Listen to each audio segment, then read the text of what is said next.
El Cristo en las fiestas solemnes. Este es el tercer discipulado del tema en el capítulo 16 y versículo 16 de Deuteronomio. El Cristo en las fiestas solemnes 3. Así que vamos a leer nuevamente esta cita porque es importante que escudriñemos y entendamos esta división que Dios hace de los tres tiempos en el año en que deben celebrarse delante del Señor. Amén, amados.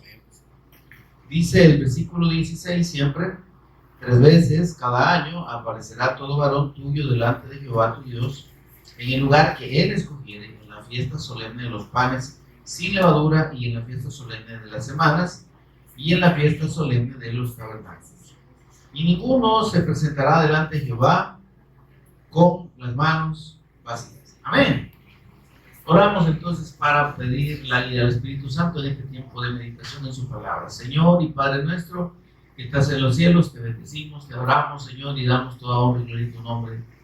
Por Jesús el Cristo, nuestro Señor y Redentor, tu Hijo amado, por cuyos méritos, Señor, incomparables, únicos, preciosos, eternos, y por cuya obra perfecta y sacrificio eterno en la cruz y mediante la resurrección, ahora, Dios, tenemos la bendición de tener comunión contigo, de ser tus hijos adoptados por medio de nuestro Señor Jesús el Cristo. Y podemos, Señor, gozar de tu comunión como ahora lo hacemos. Bendito Espíritu Santo, pedimos que nos ministres de principio a fin, que abras nuestro entendimiento, que nos reveles a Jesús como el Cristo. Por favor, Señor, háblanos el corazón, instrúyanos, Señor, toma tú el control de palabras y pensamientos. Lo pedimos por Jesús el Cristo, nuestro Señor y Redentor. Amén. Amén. Asiento, hermanos. Ok, mi hermano, sobre estos 3 tiempos hemos explicado que corresponde a 3 veces o 3 tiempos, 3 ocasiones en el año. Amén. Y que precisamente Dios estableció y están establecidas en la ley de Moisés, en la Torá, 7 celebraciones solemnes. Amén, hermano.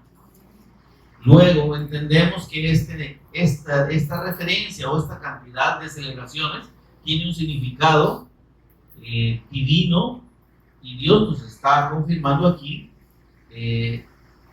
la integralidad de la obra del Cristo y del plan eterno de redención que Él determinó en la eternidad. Amén. En la cual estuvo, por así decirlo, dispuesto el eterno Hijo de Dios a someterse a la obediencia a este sacrificio. Amén. Y el Espíritu Santo asumió el compromiso de acompañar en todo momento la obra del Cristo. Amén. Entonces, cuando hablamos, hermanos, del plan eterno de redención de nuestro Dios por medio de su amado y eterno Hijo, igual a Él, ¿amén?, siendo Dios como Él, siendo igual a Él, pero entendiendo cómo la esencia de Dios, que es trina, se nos revela a nosotros en esas 3 personas coexistentes, eternas y codependientes. Amén. Y nosotros, como la creación perfecta de Dios, por lo menos en principio, cuando Dios creó al hombre a su imagen y conforme a su semejanza, pues precisamente parte de la semejanza que Dios puso en el hombre fue su Trinidad, ¿verdad? El hecho de estar integrados nosotros en uno solo, miren esto, por 3 elementos, ¿amén?, que son claramente diferenciables, ¿verdad? El hombre no solo es cuerpo, no solo es materia, el hombre tiene un alma y tiene un espíritu. Amén. Y ahí vemos cómo Dios nos está hablando y nos está revelando su esencia trina. Amén. Así como nosotros somos espíritu, alma y cuerpo, Dios es y somos uno. Amén. Y dice la escritura que el cuerpo sin el espíritu, sin el alma, está muerto. Amén. Y entonces Dios de igual manera es trino y es uno. El Padre, el Hijo y el Espíritu Santo, ¿sí?, forman esa unidad indisoluble, el mismo Dios. Amén. Pero actuando y existiendo de manera y decidiendo de manera separada, pero no independiente en el término total de la palabra o en la extensión de la palabra, sino que hay una unidad perfecta de propósito. Amén. Entonces, y es la misma unidad de propósito que Dios produce en sus redimidos, ¿verdad?, que son sacados de aquella condición en la que hay un desorden, vacío y tinieblas, ¿verdad?, que fue lo que produjo la transgresión al pacto, el pecado de Adán y Eva, que condenó y nos ha condenado a todos los descendientes de ellos a la condenación eterna. Nos condenó, valga la redundancia, a la separación eterna de Dios. Digo la condenación, ¿verdad? Y la condenación es la separación eterna de Dios. Y entonces, y de esa condición de desorden, vacío y tiniebla, el hombre no puede, ninguna persona puede por sí misma salir, liberarse, salvarse. Esa es la salvación. Ser salvo significa salir de la potestad de Satanás, del gobierno del pecado y del dominio de la muerte. Eso ningún ser humano lo puede hacer por sí mismo. Amén. Y entonces, por eso es que mientras el hombre no es redimido, no es salvo de esa condición, no hay unidad de propósito. ¿Ah? Estamos hablando de esa unidad, ¿verdad? Y entonces vemos las disociaciones, ¿verdad? O los rumbos disociados, digamos, distorsionados que las personas toman, ¿verdad? Sin la obra del Cristo consumada en ellos. Entonces dicen, no, es que yo quisiera dejar esta situación, dice la gente. Hago mío. Estamos hablando de todo tipo de ataduras pecaminosas, ¿no? Que adulterios, fornicaciones, vicios, adicciones. ¿Está conmigo, hermano? Entonces, el hombre siendo uno, está disociado en su alma, en su cuerpo y en su espíritu, porque no tiene el orden de Dios en él. No hay una unidad de propósito, ¿verdad? Que esa solo Dios produce en cada uno por medio de la presencia de su Espíritu Santo. Amén. Entonces, de ahí pues que solo en la revelación de la fe del Cristo, en la revelación que Dios da de su Hijo a todo aquel que cree en Él, es que nosotros podemos entrar en esa armonía con la voluntad de Dios y entender cómo el propósito eterno, redentor del hombre, está orientado a que precisamente ese hombre, ese ser humano que fue separado de Dios a causa de la incredulidad y del pecado, pueda volver a tener comunión con Él y a estar con Él, conmigo, hermano, y a vivir con Él. Amén. Entonces, eso es imposible Eso es imposible fuera de este plan redentor y fuera de la obra del Cristo, que es lo que domina ese plan redentor. Amén.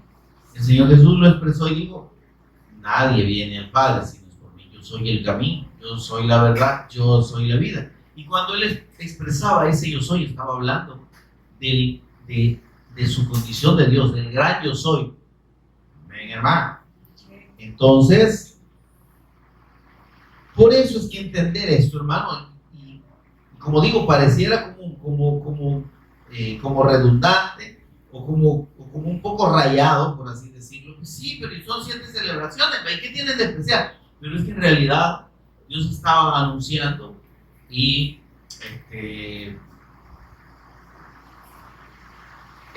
confirmando la obra del Cristo en cada una de estas celebraciones solemnes. Por eso es que Dios les da, desde el principio, les da el carácter de solemnes. Y son celebraciones, dice, para Él. Amén. Esto no tiene nada que ver, hermano, con lo que ahora la religión alrededor del mundo ha implantado, ¿verdad? Y dice, las fiestas patronales, ¿verdad? O las fiestas de un lugar. Pero pues sí, pero esas fiestas son de lugar y no son ni por cerca para Dios. Esas celebraciones son celebraciones paganas, porque en un momento la iglesia original se mezcló con el paganismo de Roma. ¿Sí? Y en esa mezcla entonces se mezclaron todas esas celebraciones paganas en las que había alcohol, había libertinaje sexual, había desorden, ¿verdad? Había fiestas y disipación en honor a las deidades que tenían venía desde la herencia de los griegos, porque primero fue el imperio griego y luego el imperio romano. Y entonces todos los dioses, ídolos y dioses, así con minúscula, que los griegos adoraban, fueron adoptados por los romanos. No estoy hablando en este momento no estoy hablando de la iglesia, estoy hablando del imperio romano. Entonces, ellos adoptaron todos esos dioses, solo le cambiaron nombre, ¿verdad? Entonces, por decir algo, la diosa Diana que se menciona en el libro de Efesios, y también en el libro de los Hechos, la famosa Diana de los Efesios, ¿verdad? Si no me equivoco, creo que era Artemisa para los ¿cómo se llama? Los griegos, ¿verdad? Y así cada una de esas deidades paganas, a las cuales se le hacían celebraciones y habían días en que, como digo, se hacían esas comidas grandes, ¿verdad? Se mataban animales y los animales se dedicaban, óigame lo que hacían estos paganos. Sacrificaban animales dedicándoselos a sus ídolos y comían después y se alegraban, y por eso el apóstol Pablo habla de lo sacrificado a los ídolos, porque eran animales que se mataban y se hacían todos los ritos, pero eran ritos paganos, ¿verdad? ¿Qué ocasiones celebraban? Pues vaya, el inicio de la siembra, o el inicio del verano, el inicio del invierno, el fin del invierno, el inicio del verano, cosas como esas, ¿no? Entonces, pero por eso es que hay que distinguir entre lo que es una celebración pagana, que no es absolutamente para Dios ni tiene nada que ver con Dios, que hasta ahora se sigue practicando las famosas fiestas patronales. Esos son fiestas paganas. Ahí nadie anda pensando en Dios, andan pensando en puro pecado y puro relajo, ¿verdad? Que primero van a la iglesia y de ahí a la salida hacen lo que quieren. Eso es una total hipocresía, ¿verdad? Una total hipocresía, y es un disfraz. Entonces, pero estas celebraciones que Dios establece son para Él, y son celebraciones solemnes porque están anunciando el plan redentor del Cristo y la obra del Cristo Cristo en la eternidad y para todos los tiempos.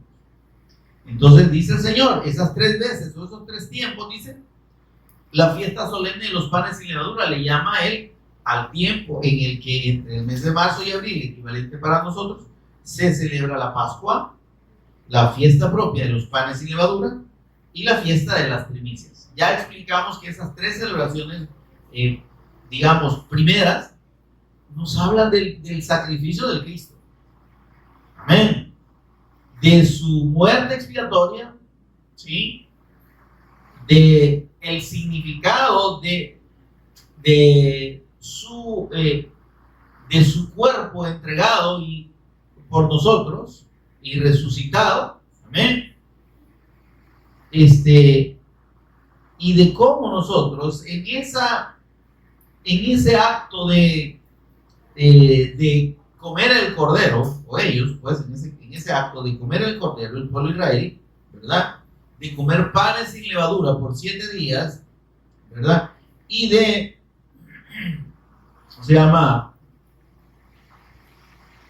y de ofrecer los primeros frutos de la cosecha, ¿sí? Lo que estaban hablando es de la muerte, del padecimiento del Cristo, de lo que esa muerte y ese cuerpo entregado a la muerte significó y significa para nosotros, y habla de la resurrección del Cristo y de las consecuencias eternas de esa resurrección para su pueblo, para nosotros. Amén. De modo que nos explica y nos revela a través de estas fiestas o celebraciones solemnes que nuestra Pascua es el Cristo, como dice el apóstol Pablo, ¿verdad? Lo vimos. Y dice el apóstol Pablo, esa Pascua que es el Cristo ya fue sacrificada por nosotros. Amén.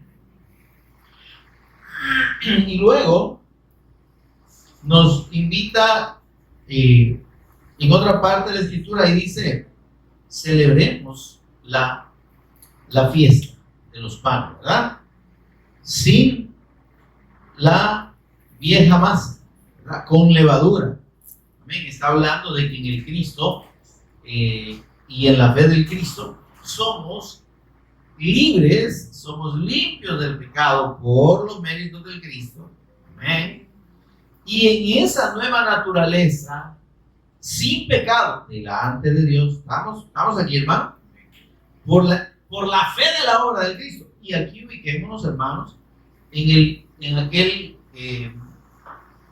el hecho que rodeó la primera celebración de la fiesta de la Pascua y la fiesta de los panes sin levadura. Dios, ¿a quién estaba sacando de Egipto?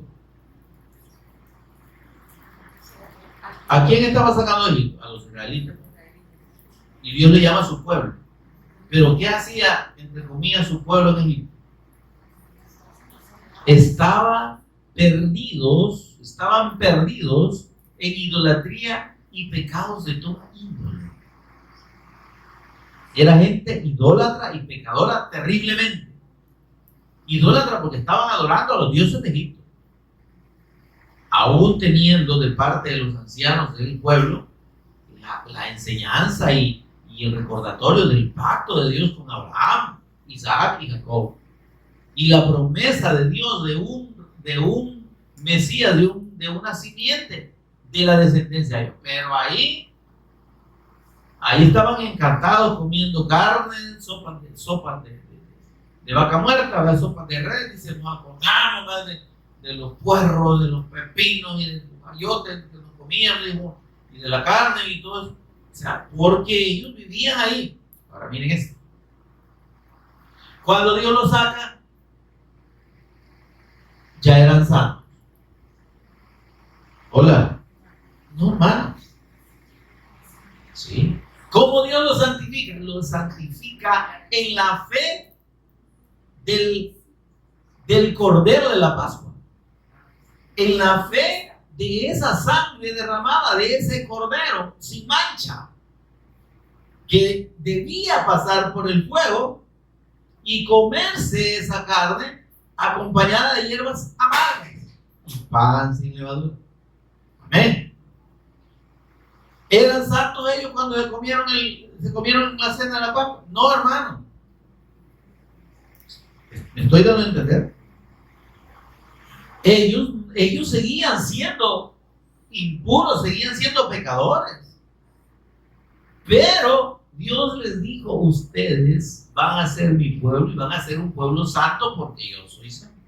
Pero en la fe del Cristo, en la fe del pacto, en la fe de este Cordero de la Pascua que yo les estoy anunciando aquí, que se lo he prometido a Abraham, Isaac y Jacob, que se los estoy confirmando ahora por medio de Moisés, que tienen que creer en ese pacto y abrazar la fe de sus padres para que yo los pueda salvar, para que ustedes se libren de la muerte. ¿Sí? Porque el juicio de Dios sobre el pecado, que es la muerte, ¿verdad?, pasó sobre todo el mundo en ese momento, tanto sobre los egipcios como sobre los israelitas. ¿Qué salvó a los israelitas? No, que ellos eran el pueblo de Dios y que eran santos. No, Dios guarde, son atados de sinvergüenza, ¿verdad?, y de incrédulos y idólatras. Pero la fe en el pacto, en la sangre del Cristo, la sangre del pacto eterno, los salvó, los libró de la muerte. Amén, hermano. Entonces, eso es lo que Dios nos está diciendo a usted y a mí. ¿Cómo hemos sido salvos nosotros? Si para la gente nosotros no nos ve con mayor diferencia. ¿Sí? Se afecta una gran aquí, una gran allá, y son aquí, y todo lo que usted quiera. Estamos.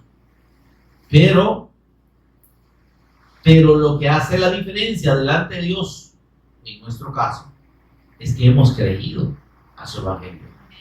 Hemos creído en la persona y obra de Cristo. Amén. Y entonces, cuando Dios anuncia esto, estas primeras 3 celebraciones que deben digamos, celebrarse como dije, entre marzo y abril, en el primer mes del año, explicamos eso, ¿verdad? Era el 7º mes para ellos, pero Dios le cambia ese mes 7º por el primer mes del año y le dice al Señor: ustedes en este mes en que yo les mando celebrar la Pascua, la fiesta de la Pascua y la fiesta de los panes sin levadura, ustedes ya no van a hacer cuenta del 7º mes, para ustedes es el primero. Amén. Porque viene entonces en la fe del Cristo, hay como decimos hoy en términos informáticos, hay un reset, ¿verdad? Hay un restablecimiento, hay un reinicio, hay un cambio del tiempo.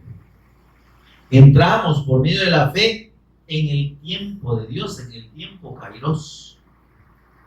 Entramos en la eternidad por medio de la fe. Por eso es que ahora entendemos lo que el apóstol Pablo decía: y asimismo nos hizo sentar en los lugares celestiales con el Cristo. ¿Nos hizo sentar cuándo? En la eternidad, hermano. Amén. Porque mediante la fe en el Cristo es cuando entramos en el tiempo de Dios.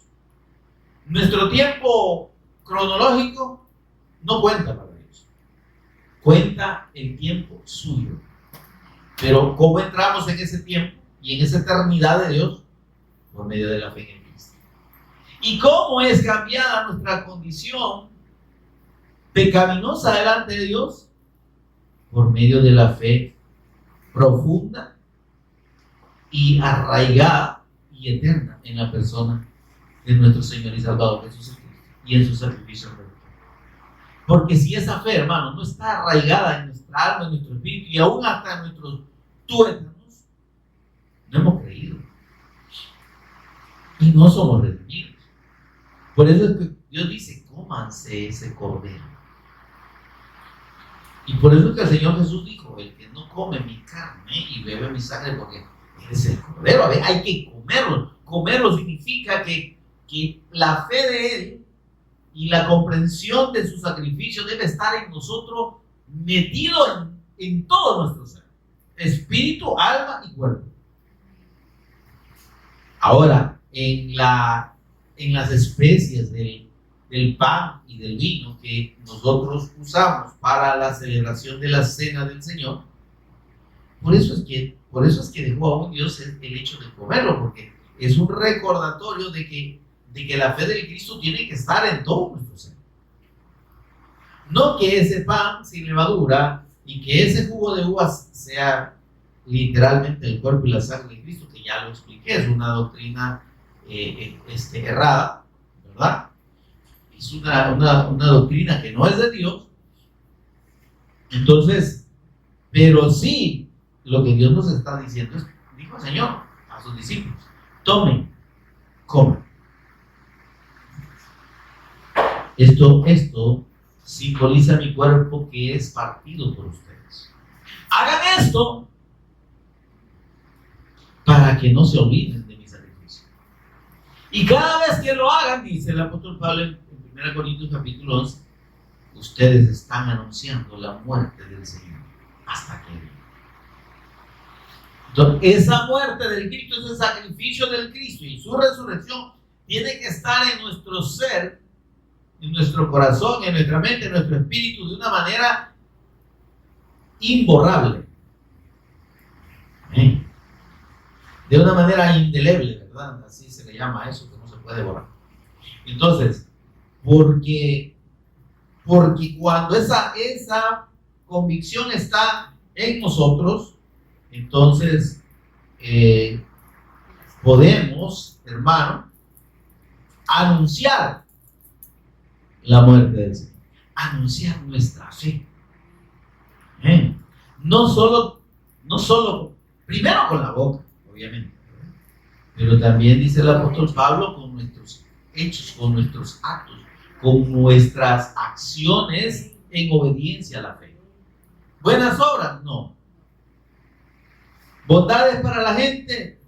No. Es que eso no es las obras de Dios. Esas no son las obras de Dios. Eso es un mandato de caridad para todas las personas, ¿verdad? Dice el Señor que procuremos el bien para todos, que ayudemos y sirvamos al prójimo, ¿verdad? Pero eso no cuenta como obra para con Dios. Hacer la obra de Dios no es andar alimentando personas indigentes o cuidando ancianitos, no. Eso es algo que debe hacerse por humanidad. Amén. Y por la obediencia al mandato de Dios de amar a nuestro prójimo. Pero eso no son las obras de Dios. Las obras de Dios tienen que ver con la obediencia a la fe. Amén. Las obras de Dios son las que el apóstol Pablo menciona vamos a ver, 1 Corintios, Efesios capítulo 2 y versículo 10. En el versículo 8 dice, por gracia sois salvos. Efesios capítulo 2, versículos 8 al 10. Por gracia sois salvos. ¿Cuál es la gracia por la que somos salvos? La gracia de Dios expresada en el sacrificio de su Hijo mediante su Hijo. Amén. Por gracia sois. ¿Está conmigo, hermano? Y ahí esa expresión sois salvos nos está diciendo que la salvación no es para después. La salvación es ya. Dios dice, nos salvó. Amén. Por gracia sois, ya sois. ¿Por qué? Porque Dios os salvó. Por medio de la fe. Esto no depende de ustedes, porque es un regalo de Dios. Y no es por obras. Ahí está diferenciando la obra humana. No es por cosas que ustedes puedan hacer. ¿Sí? Para que nadie pueda jactarse de lo que ha hecho delante de Dios, porque nada de eso le sirve. Señor, yo le doy de comer a mil ancianitos, a 1000 necesitados. Chévere, está bien. Qué bien. Te felicito. De hecho, todo lo bueno que hiciste, recibiste tu compensación. Porque todo lo que el hombre sembrar, eso también segará, ¿verdad? Pero eso no tiene que ver conmigo. Vos no estabas haciendo mi obra, dándole de comer a los indigentes o cuidando a los ancianos, lo que usted quiera. ¿Sí? No, dice el Señor. Si vos creíste verdaderamente en mi pacto, en la persona y obra del Cristo, debiste ser obediente a la fe de ese pacto. Y debiste haber desarrollado las obras que yo preparé de antemano para que tú anduvieses en ella, para que tú las hicieses. Eso es lo que dice el versículo 10 del capítulo 2 del libro de Efesios. Dice, porque fuimos creados, mire qué lindo esto. Cuando dice creados es que esa nueva criatura de la que estamos hablando, ¿está conmigo, hermano? Esa nueva criatura que empieza con la fe de la obra del Cristo, ese inicio, ¿verdad? Es entrar a la eternidad de Dios, dice. Fuimos creados en Cristo Jesús, es que ahí nacimos para Dios. Amén. Dice, para buenas obras, para la obra de Dios, para acciones que Dios quiere que nosotros hagamos. Amén. Las cuales, dice, Dios preparó de antemano para que anduviésemos en ellas. ¿Cuál es entonces las obras de Dios en las que debemos andar? En cumplir el propósito eterno de la obra redentora de Dios a favor del hombre. Amén. Y entonces eso pasa primero por vivir la fe en nosotros, que esté arraigada, ¿sí? Esto va a producir hechos, va a producir actos que confirmen nuestra fe, porque aquí Santiago, el apóstol, ahí entendemos y encaja clarito, ¿verdad? Cuando él dice, demostrarme tu fe de palabra, ¿verdad? ¿Cuál es la fe de palabra? La que solo es, aleluya, gloria a Dios, ¿verdad? Jesús es el Cristo, amén, amén, ¿verdad?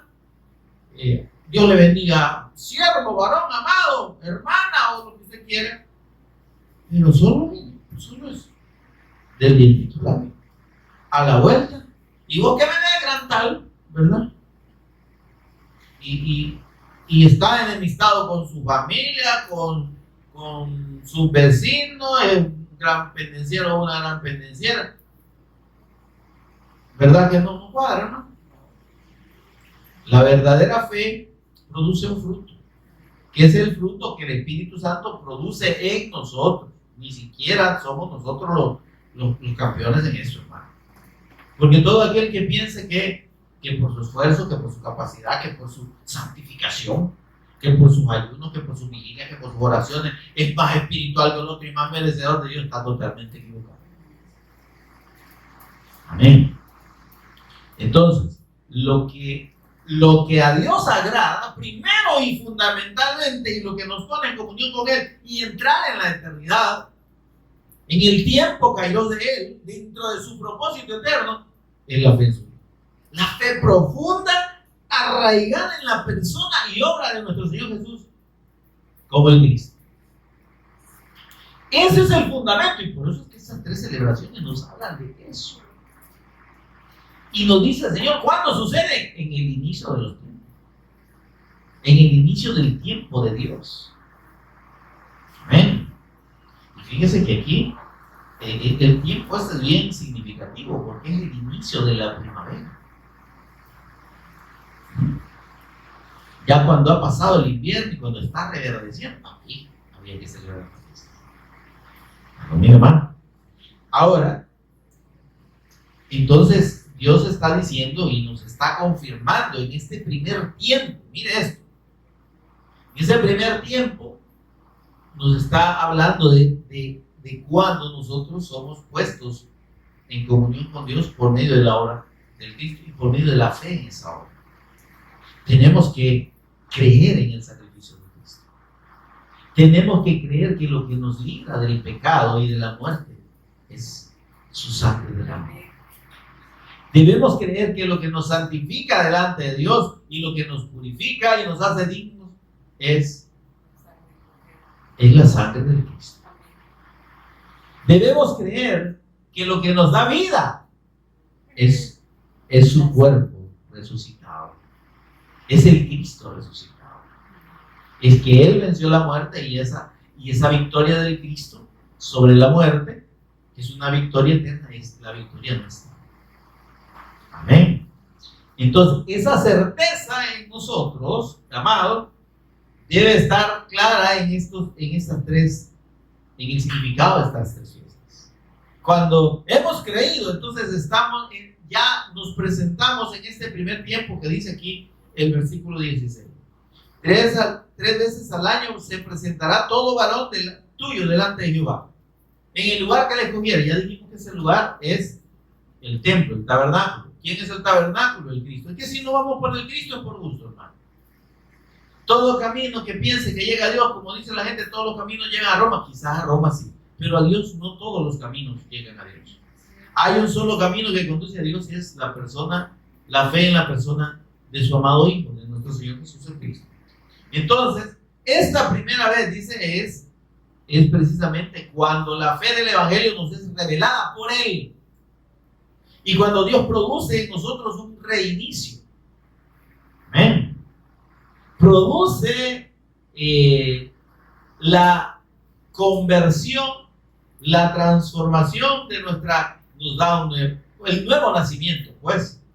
Nos da un nuevo corazón, un nuevo espíritu, y además lo sella con la presencia de su Espíritu Santo dentro de nosotros. Y entonces aquí, ¿verdad? ¿Qué tenemos nosotros? La certeza de nuestra salvación eterna, de nuestra redención eterna en la fe de la persona y obra de nuestro Señor.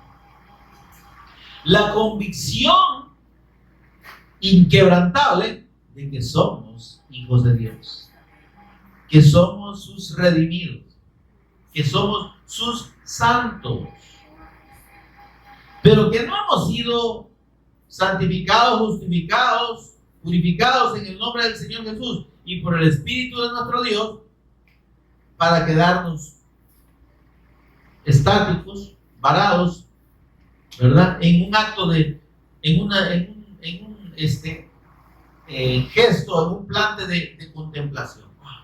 Qué lindo, es precioso. No. Cuando Dios sacó a los israelitas, les dijo: calzado, bien amarrado, el apresto del Evangelio. Está dispuesto a ir por el mundo a anunciar el testimonio de Cristo, ¿verdad? Ceñido vuestros lomos. ¿Ah? Entonces, todo eso nos habla de que, y dice el Señor, y bordón en vuestra mano, es que vas. Y tenés que llevar bordón porque vas por un camino que no es una carretera. Es camino feo, de piedras, de arrojos, de espinos. Amén. Entonces, precisamente esto es lo que resume este primer tiempo en el que Dios se nos revela. ¿Para qué se nos revela? Para que hagamos las obras de Dios, para que seamos y vivamos la obediencia a la fe, para que estemos dispuestos a hacer las obras de Dios, a caminar en obediencia a la fe. Amén. Y esto implica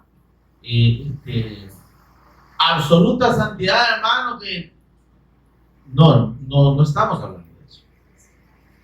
Amén.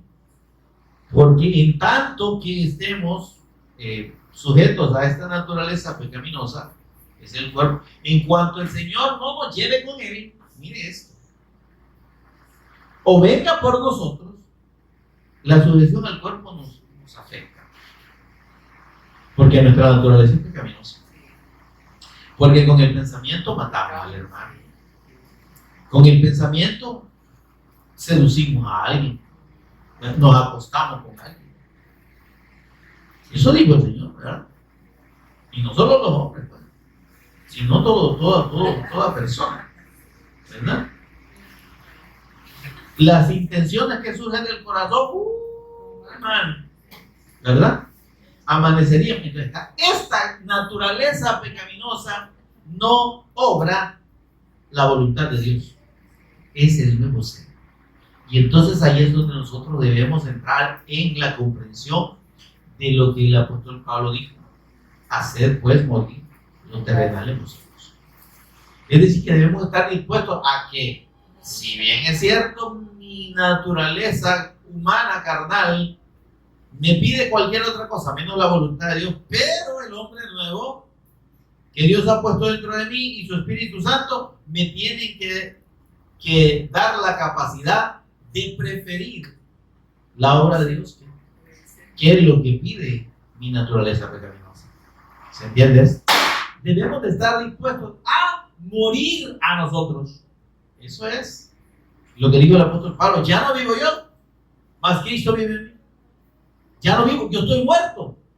Entonces, ese acto de morir a nosotros significa que no debemos vivir para nosotros mismos y no debemos estar enfocados únicamente en la satisfacción de nuestros deseos y de nuestras inclinaciones, sino luchar, dice, renovarnos en el espíritu de nuestro entendimiento y darnos cuenta que la voluntad de Dios va en el sentido de su propósito eterno. Yo soy redimido, soy hijo de Dios, pero no para estarme viendo en un espejo, ay, qué lindo es el Señor, sino remirándome en lo que soy, sino en lo que Dios quiere de mí. Amén. Entonces, cuando yo me dispongo, cuando yo entiendo eso, entonces el Espíritu Santo va a poder obrar, a empezar a obrar en nosotros y a guiarnos, ¿sí?, sobre qué hacer, sobre cómo hacer la voluntad de Dios y sobre qué cosas no hacer. ¿Ven? Además, el Espíritu Santo dice, mire qué precioso. Dice que el Espíritu Santo intercede por nosotros, porque resulta que nosotros en esta condición pecaminosa no podemos pedir como conviene. Y ahí tiene usted un montón de gente cristiana evangélica, de la religión cristiana evangélica, con listas de peticiones que parecen Biblia, ¿verdad? O bibliotecas. Porque piensan que para Dios, como dice el Señor, dijo el Señor, pedid todo lo que queráis. ¿Cómo que todo lo que queráis? Lo que se te antoje a vos. Quiero 3 mujeres, sí, 3 te voy a dar. Vaya, estuvo. O quiero 4 hombres, no sé. O como la samaritana, 5 o 6. No. El punto es que dice, conforme a la voluntad de Dios intercede. Bueno, ¿qué hemos de pedir como conviene? Es que no se trata de pedir cualquier cosa, sino que pedir conforme a la voluntad de Dios. Pero ahí, hasta ahí, el Espíritu Santo dice que intercede por nosotros conforme a la voluntad de Dios.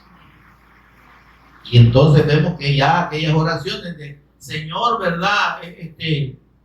Provéeme, Señor, bendíceme, Señor, prospérame, ya no tienen sentido para el verdadero redimido. Señor, dame de nuevo para dar testimonio de mi Señor Jesús el Cristo. Testimonio de tu evangelio. Señor, permíteme hacer tu voluntad y poner mi tiempo lo más posible para agradarte y para hacer tu obra. Amén. Que las publicaciones que yo haga aquí no tengan que ver con pupusas ni con tamales que me como, ¿verdad? Ni cuando me invitan a comer pollo con pelos, o sea, nada de eso, ¿verdad? Sino que todo tiene que estar enfocado a la obediencia, ¿no? A caminar en esas obras, Efesios 2:10, que Dios preparó de antemano para que anduviésemos en ellas como nuevas criaturas creadas en Cristo Jesús. Si no terminamos de realizar o de entender o de comprender la obra de Cristo a favor de nosotros y los propósitos eternos de Dios, no vamos a quedar ahí, hermano. Nos vamos a quedar varados en el desierto. Porque si yo le digo, vaya, camine. Ahora, la siguiente celebración, como dije, esa era la introducción, estamos recapitulando un poquito lo que habíamos visto. Entonces, la cuarta celebración, o que corresponde al segundo tiempo en el que había que presentarse delante de Dios, lo explicaba de que ocurre entre los meses de mayo y junio para nuestro calendario. Amén. Y que coincide con lo que se conoce como la celebración ¿cómo se llama? De la fiesta que los judíos le llaman la fiesta de Pentecostés. Porque Dios le puso esta fiesta de las semanas o Pentecostés, que se celebraba 50 días después de la fiesta de las primicias. Es decir, ¿qué es las primicias? La resurrección del Cristo, ya lo explicamos. Y las primicias que son además los redimidos santos del Antiguo Testamento, que el Señor en su resurrección los trae con él y los presenta delante del Padre. Esa es la gavilla, ¿verdad? El significado de la gavilla que había que ofrecerse en esta fiesta de la primicia. La resurrección del Cristo, 50 días después, o se le llama de las semanas, porque Dios dijo, cuenten 7 semanas, partiendo desde ese día, más un día más. Eran 7 por 7, 49, ¿verdad? Más un día, 50. Eran 50 días. Amén. Y entonces, ¿qué se celebraba en Pentecostés? Se celebraba que ya la cosecha había sido recolectada, que ya se tenía la harina procesada, la harina de trigo, y que ya se podían preparar los primeros panes de esa cosecha. Amén. Entonces, en esta fiesta de las semanas o de Pentecostés, lo que se celebra y lo que Dios anuncia es la obra del Espíritu Santo haciendo la evangelización del mundo, llevando el evangelio por medio de esos redimidos que están aquí, que se presentaron en el primer tiempo allá, que creyeron en la obra de Cristo, en su sacrificio, en su muerte, en su padecimiento, en el derramamiento de su sangre y en su resurrección. Amén. Y que por esa fe fueron resucitados juntamente con el Cristo. ¿Para qué? Para cumplir el propósito de Dios. Amén. Entonces, por eso es que cuando el Señor Jesús ascendió al cielo, después de resucitar, habían pasado 40 días. Amén, hermano. ¿Está conmigo? 40 días desde la fiesta de las primicias, desde el día en que Él resucitó, que era el día siguiente al día de reposo. Y aclaro que no necesariamente fue domingo, porque el calendario judío, en el calendario judío, Dios, las fechas que dio, dijo, ustedes van a celebrar el día 14 del mes de Aviv, o de Nisan, ¿sí? Y ustedes saben que un mismo día o una misma fecha no cae en un mismo día todos los años. Amén. Entonces, ese día 14 era la Pascua. Al día siguiente debía celebrarse y considerarse como día de reposo, como Shabbat. ¿Conmigo?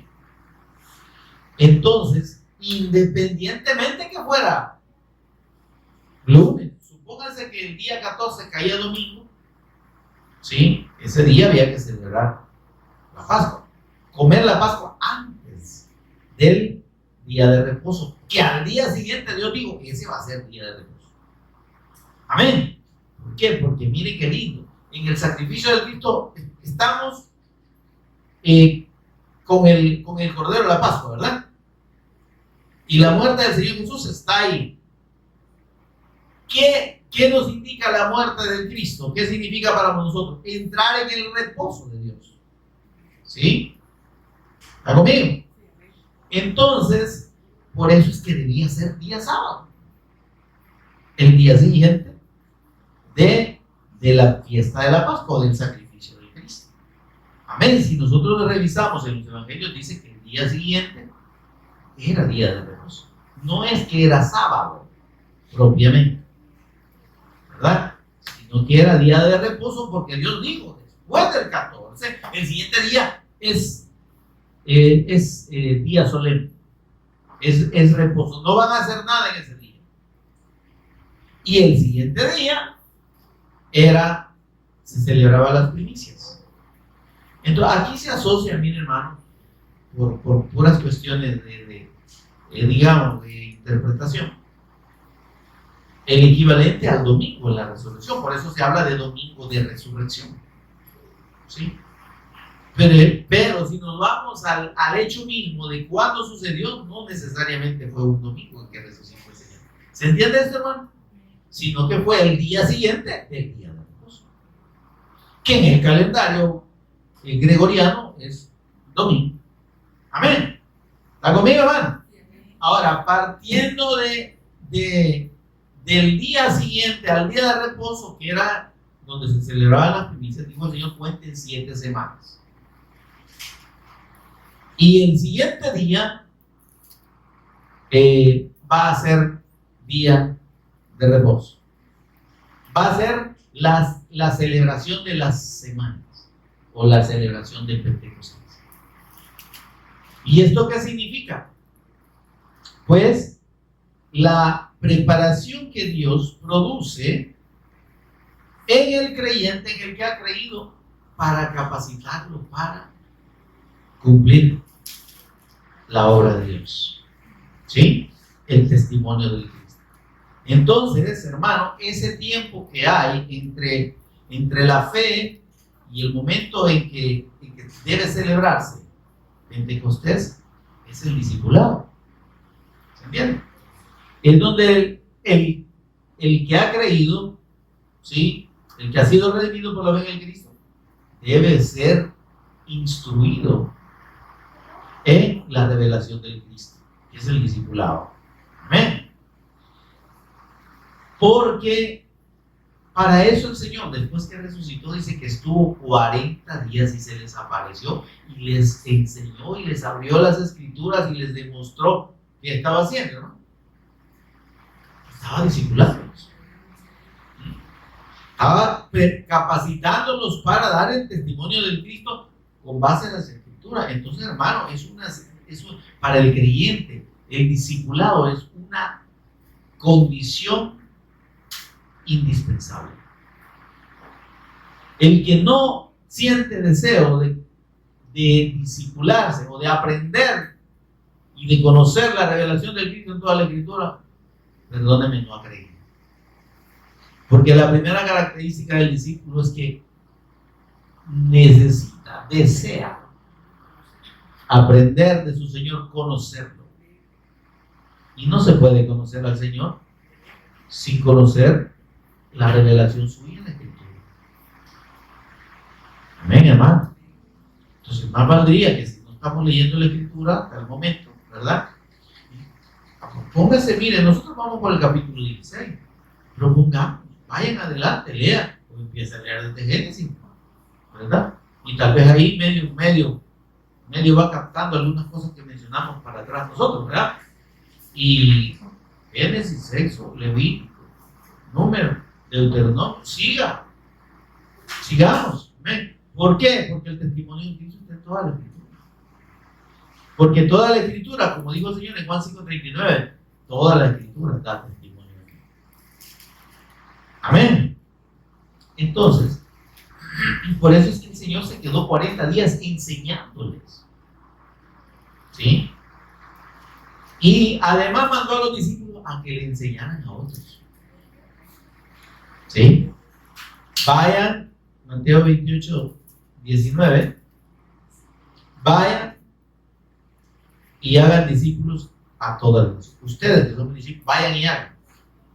Y enséñenles que guarden y hagan todo lo que yo les he enseñado. Ese es el discípulo. Entonces el Señor se ocupó 40 días para eso. Después dijo, vayan, oren y esperen el advenimiento de la promesa del Padre. Eso sucedió exactamente en el día en que se celebraba Pentecostés. Ese día venían de todos los lugares porque era la fiesta que dice aquí, la fiesta solemne de la semana. Ve el versículo 16, por favor, de nuevo, para que entendamos. Fiesta solemne de los panes sin levadura son las primeras 3 fiestas, ¿verdad? ¿Está conmigo, mamá?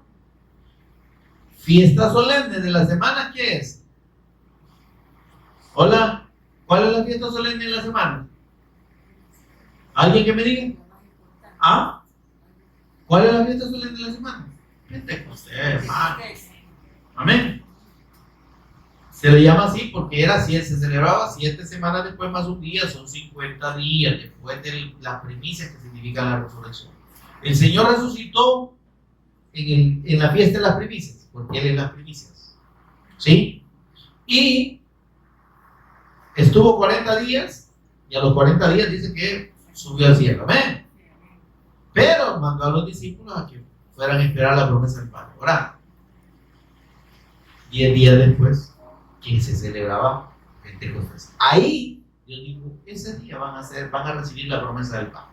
Entonces, por eso es que Pentecostés y la venida del Espíritu Santo se asocia con esta palabra Pentecostés, que se refiere a la fiesta de las semanas, ¿está conmigo, hermano?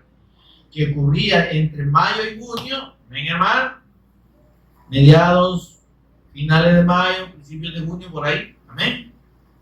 Entonces, y en ese día en que se celebraba esa dedicación de los panes, que venían toda la gente y traía sus panes al sacerdote para que los ofreciera ante Dios, ¿verdad?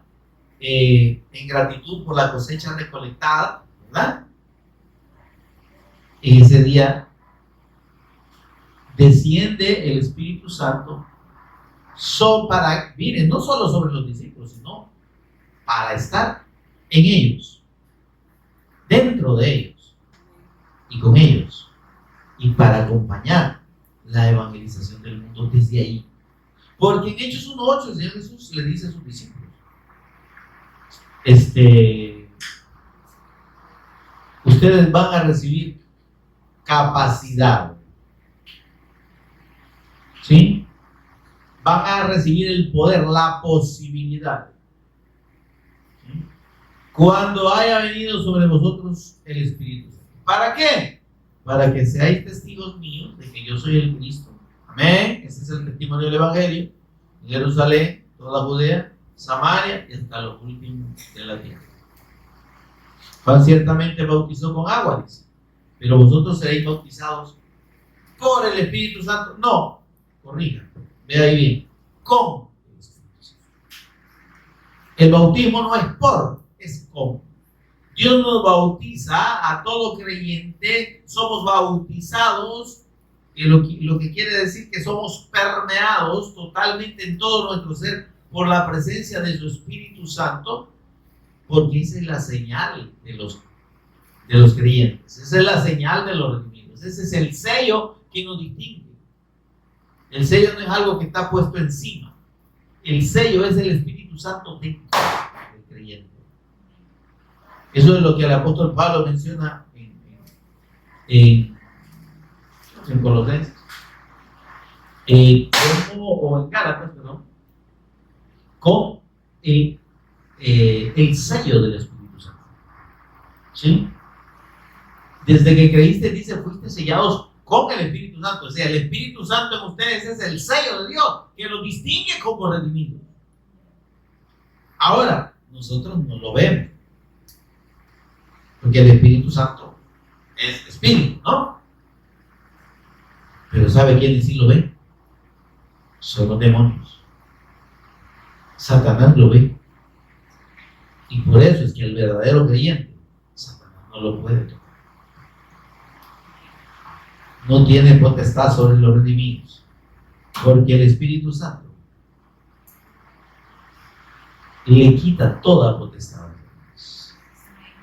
Le impide tocarnos. El enemigo dice, el enemigo no le toca. Y ahí tiene usted un montón de gente ignorante de la Escritura, por cierto, reprendiendo a Satanás, atándolo, y una señora loca, ¿verdad? Yo te arrebato, dice mi familia, te arrebato todo lo que me he quitado. ¿Y de dónde usted?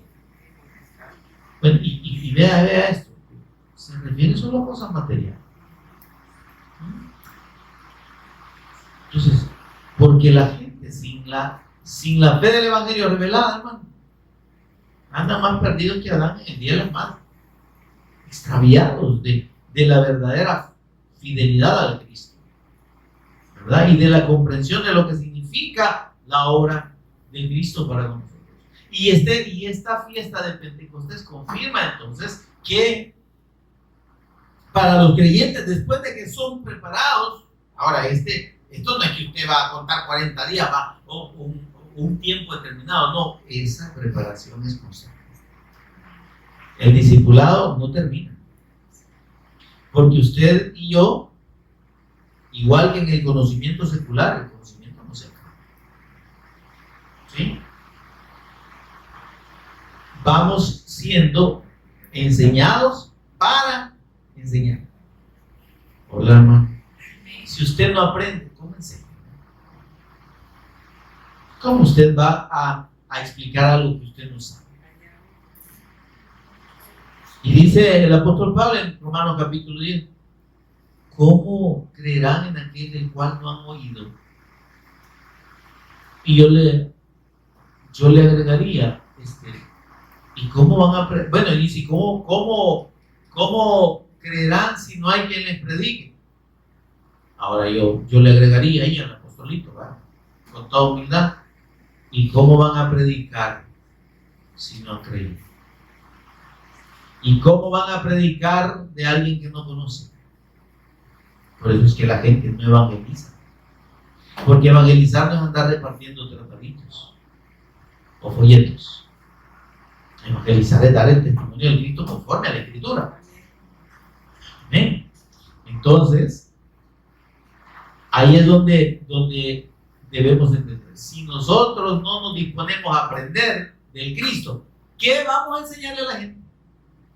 ¿Cómo vamos a dar un correcto testimonio del Cristo si ni siquiera los libros de la Biblia nos podemos o las citas más importantes? Que quede esto como una exhortación de parte del Señor para que entremos en ese proceso. Y seguimos con este estudio precioso, con este discipulado precioso del Cristo de las fiestas solemnes en la próxima semana. Póngase en pie conmigo, hermanos, y oramos, dando gracias al Señor, buen Dios y Padre nuestro que estás en los cielos. Bendito tu nombre. Precioso Espíritu Santo, bendito por siempre. Gracias, Señor, por abrir nuestro entendimiento y revelarnos en todo momento a Jesús como el Cristo. Gracias por instruirnos, Señor.